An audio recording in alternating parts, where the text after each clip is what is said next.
మీరు 30 రోజుల పాటు ప్రతిరోజు 5 కిలోమీటర్లు పరిగెత్తితే మీ శరీరానికి ఏమవుతుంది? రోజు 1.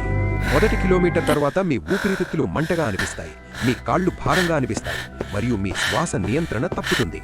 3వ కిలోమీటర్కి చేరేసరికి ప్రతి అడుగు నొప్పిగా ఉంటుంది. మీరు పూర్తిగా అలసిపోయి ఊపిరి పీల్చుకోలేక చెమటతో తడిసి ముగుస్తారు. రోజు 3. మీరు గట్టిగా పట్టేసిన మోకాళ్ళు మరియు నొప్పిగా ఉన్న కాళ్వలతో మేల్కొంటారు. మీ కాళ్ళు గట్టిపడినట్టు అనిపిస్తాయి మరియు ప్రతి అడుగు నొప్పిగా ఉంటుంది. మీ శరీరం విశ్రాంతి కోరుకుంటుంది, కానీ మీరు అయినా ముందుకు సాగుతారు. రోజు 7. ఏదో మారుతుంది.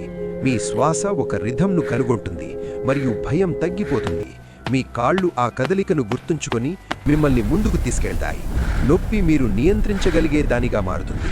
మీరు బలంగా ముగించి మరింత చేయాలని అనిపిస్తుంది. రోజు 14.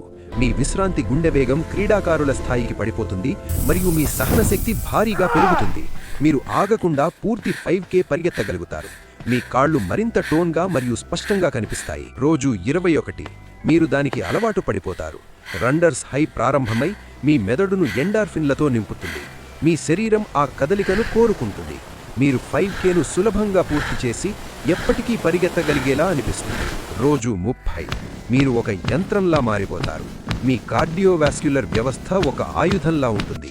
మీ కాళ్ళు చెక్కిన ఉక్కులా ఉంటాయి. మీరు 5Kను వామప్లా సులభంగా పూర్తి చేస్తారు. మీ శరీర కొవ్వు కరిగిపోయి మీ కండరాలు స్పష్టంగా చెక్కబడి కనిపిస్తాయి.